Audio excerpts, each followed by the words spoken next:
Bismillahirrahmanirrahim. Assalamualaikum warahmatullahi wabarakatuh.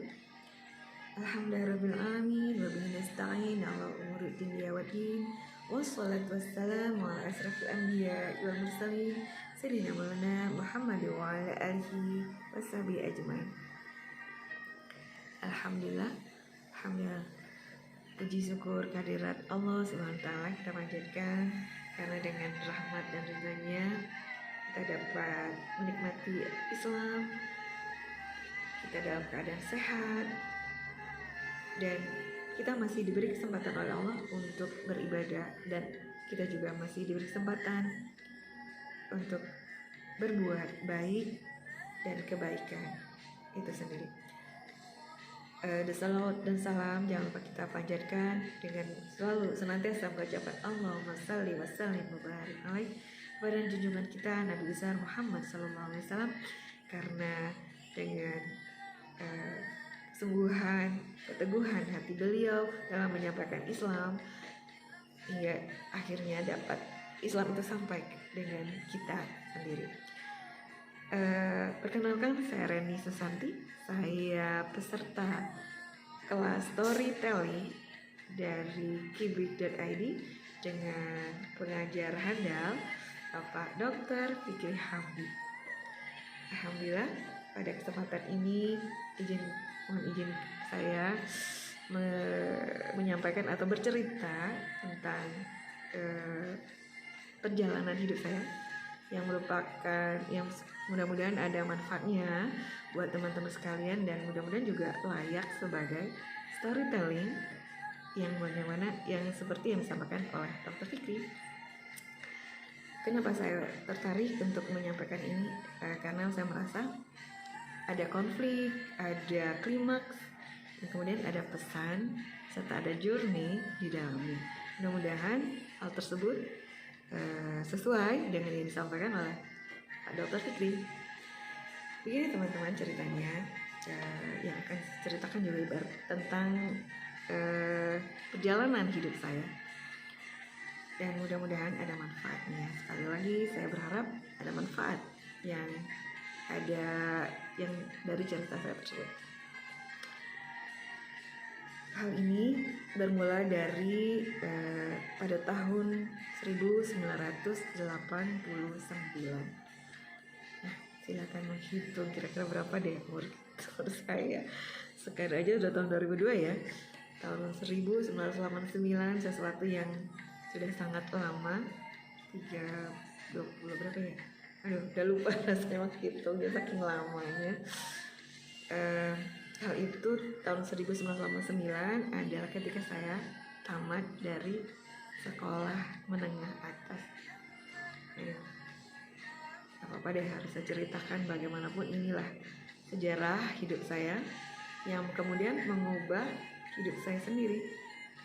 Nah, saya tahun 1989 anak SMA yang saat itu mencoba mengikuti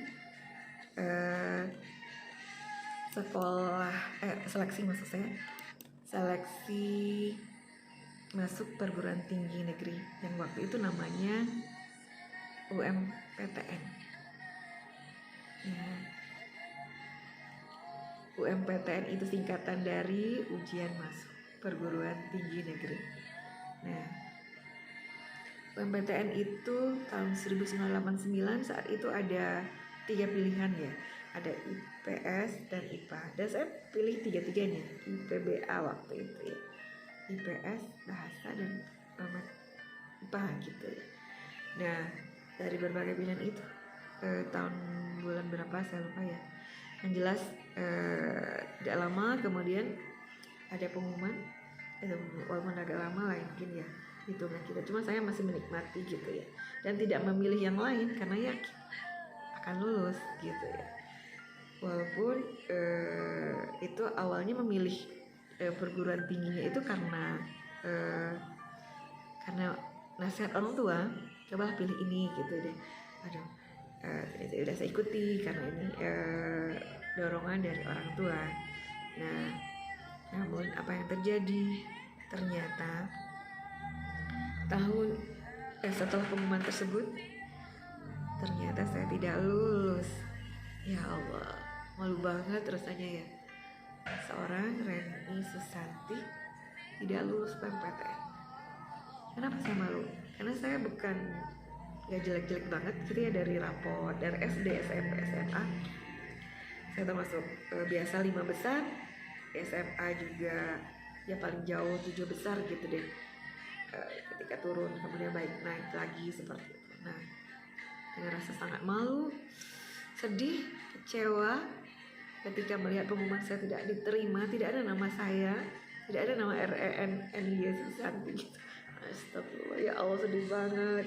Akhirnya saya memutuskan, ya sudah, saya nggak boleh pulang ke kampung saya di sana di Ketapang, Kalimantan Barat.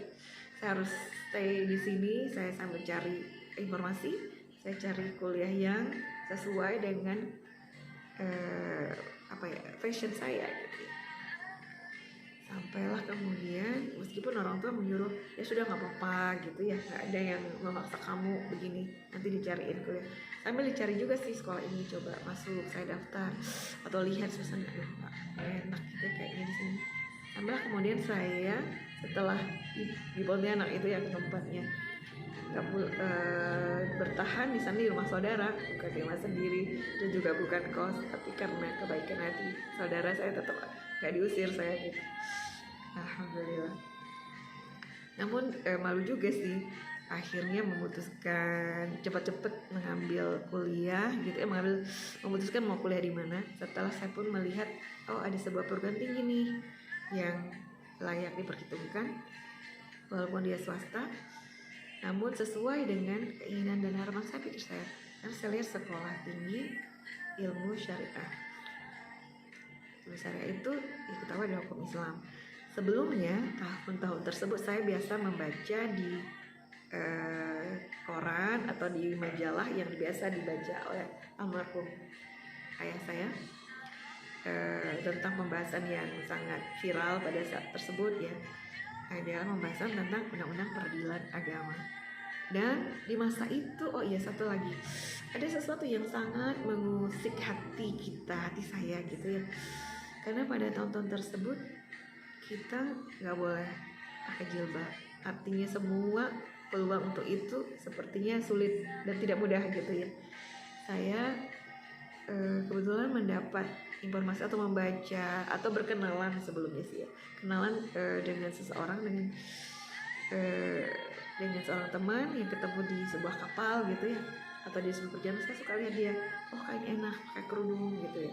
Saya anak SMA yang pakai jeans, pakai rok, pakai mini, rambut dikepang, dikuncir gitu kan. Ya karena ilmunya waktu itu ya nggak apa-apa, kita tetap sholat gitu ya, jam sholat kita sholat, jam baca Quran kita hayu gitu ya.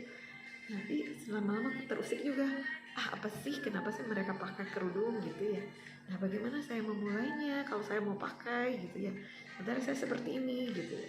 Nah ketika saya ketemu sekolah tinggi ilmu syariah, saya langsung kepikiran, oh ya Allah, mungkin saya harus pakai kerudung dengan cara ini gitu ya. Saya harus memulainya melalui sekolah ini. Nah inilah yang kemudian menguatkan saya untuk berkuliah di sekolah tinggi ilmu syariah tersebut. Oh ya, berarti saya pakai kerudung memudahkan saya untuk beradaptasi dengan kerudung tersebut melalui kuliah itu, karena kampusnya kuliahnya pakai kerudung gitu. Nah sekolah tinggi ilmu syariah itulah awal mulai saya memilih sekolah tinggi ilmu syariah.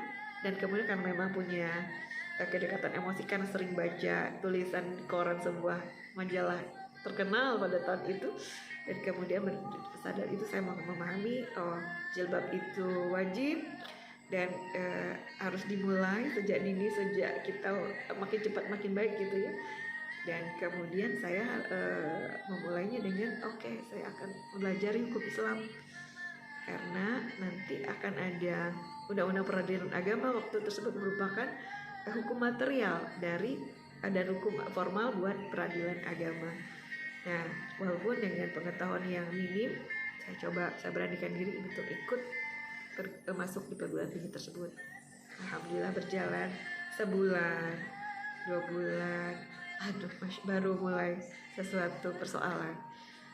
Saya harus belajar tentang mengenai bahasa Arab, karena materi-materi yang ada di perguruan tinggi tersebut semua dari sana sumbernya, dosennya yang biasa menggunakan dalil-dalil Quran dan hukum-hukum Islam yang digali dengan tentu saja berbahasa Arab. Bukan hanya bahasa Quran saja, tapi misalnya kaidah fikihnya, kemudian memang ada struktur bahasa Arab yang sering digunakan dari situ untuk penggalian hukumnya gitu ya, belum seperti sekarang yang banyak terjemahan gitu. Bagaimana caranya? Dan kemudian memang ada juga mata kuliah yang sangat menentukan gitu, sekian SKS itu bahasa Arab. Dan kemudian membahas kitab, Masya Allah, itulah yang harus saya hadapi dengan perjuangan yang sangat tertatih-tatih gitu. Saya berikhtiar maksimal mencari kesana kemari, ke guru yang mana atau ke Pak Kiai gitu ya, belajar bahasa Arab dengan ya gimana caranya deh, pokoknya lulus gitu ya. Alhamdulillah akhirnya tahun 89 saya masuk, saya lulusnya tahun 95. Duh, Masya Allah, luar biasa. Berapa tahun ya? 6 tahun. Bulan Juni 95 barulah saya diwisuda, barulah saya lulus, menyandanglah gelar sarjana agama. Dan itulah dengan perjuangan yang panjang akhirnya saya berhasil juga, dan alhamdulillah saya bersyukur pada Allah, saya lulus dengan peringkat pertama yang terbaik pada saat itu ya, karena memang teman-teman di sana juga bukan yang pelajar murni seperti saya ya. Mereka pada dasarnya karena sekolahnya itu sore sampai malam, banyak di antara karena yang sudah bekerja, sudah punya job lain gitu ya, bukan murni. Jadi mungkin seperti itulah kenapa saya beruntung, karena mereka juga gak maksimal belajar seperti saya gitu ya. Nah, alhamdulillah itu pertama. Kemudian klimaks berikutnya atau sesuatu perjalanan berikutnya saya mau kemana setelah ini gitu ya. Ada beberapa pilihan waktu itu. Apa saya di KUA karena memang tamat syariah juga boleh bisa ke sana sebagai petugas atau penyuluh hukum Islam gitu ya, atau pegawai pengadilan agama. Nah, ternyata atau menjadi dosen. Saya milih-milih dan kebetulan ada penerimaan pegawai tahun 95 tersebut, ada pengumuman yang tanpa saya tahu dari mana tiba-tiba dia datang, nih kalau mau jadi pegawai pengadilan deh, ini syarat-syaratnya. Masya Allah, teman-teman, mudah sekali Allah melangkahnya gitu ya. Alhamdulillah saya lulus tahun maksudnya saya ikuti gitu, maksudnya sebelumnya saya ikuti pengumumannya, saya lulus dari kuliah itu langsung saya mendaftar gitu ya, dengan modal cari STTB itu ya, atau ijazah itu, saya melamar lah jadi pegawai pengadilan. Dan belum selesai, tapi hadirin saudara-saudara sekalian, saya rasa banyak adik-adik ya di grup itu, walaupun saya tahu ada yang seumuran mungkin ya, tapi saya rasanya lebih deh. Jadi kemudian saya belum selesai ya masalah untuk pegawai itu. Pada saat saya mengajukan permohonan untuk menjadi pegawai itu kita tes itu bulan Oktober. Saya udah September penerimaan, kemudian Oktober seleksinya, kemudian pada akhir bulan Oktober itu ada pengumuman saya dinyatakan lulus. Alhamdulillah, senang banget kan ya. Tidak mungkin pikir saya ini jalan Allah supaya saya lulus. Berkecimpung di peradilan agama, makanya tidak lulus di sebuah perguruan tinggi terbaik pada saat itu di Pontianak. Itu saya bisa jadi pegawai pengadilan. Namun belum selesai semua, ternyata begitu saya melakukan pemberkasan, ternyata ada ijazah yang harus dilampirkan SD, SMP. Nah, belum sampai karena waktu itu belum ada SMS, WA gitu ya, baru ada telepon. Saya baru mau ke kantor telepon, tiba-tiba berdering, ada yang beritahu rumah kami kebakaran. Innalillahi wa inna ilaihi raji'un. Ya Allah, pada saat itu saya baru mau menelpon ke orang tua saya, mau dikirimkan ijazah SD SMP, semua ludes terbakar ijazah SD SMP saya. Ya Allah, seperti itulah Allah mencoba hidup kami gitu ya. Alhamdulillah, tapi dengan rahmat ridho Allah dan izin Allah, meski tidak terkendala pemberkasan saya, karena almarhum bapak saya juga bisa sempat mengurus surat keterangan hilang polisi apa segala gitu ya. Alhamdulillah tidak mempengaruhi kelulusan saya untuk jadi pegawai negeri di sebuah instansi pemerintah tersebut. Nah, demikian cerita saya, mungkin terlalu banyak juga masih ada sih nanti sesi berikutnya, mungkin jika memang maksudnya jika memang baik untuk diambil oleh teman-teman dan saudara sekalian yang mendengar video ini, mudah-mudahan ada manfaatnya, bahwa berprasangka baiklah terhadap takdir kita gitu ya. Karena kemudian setelah tentang ke rumah kami yang kebakaran pun kemudian alhamdulillah ya izin Allah juga kemudian tidak lama dapatlah berdiri rumah yang lebih baik dari rumah sebelumnya. Alhamdulillah dengan izin Allah. Dan demikian, mungkin mudah-mudahan sekali lagi ada manfaatnya dari cerita dan storytelling yang saya sampaikan. Bila taufik walhidayah, mohon maaf juga kalau ada kekurangan dan kesalahan. Baiknya silahkan diambil, mudah-mudahan yang baik itu datang dari Allah, dan yang jeleknya itu adalah kekurangan saya sendiri. Bila taufik walhidayah, waridha wal inayah. Assalamualaikum warahmatullahi wabarakatuh. Terima kasih.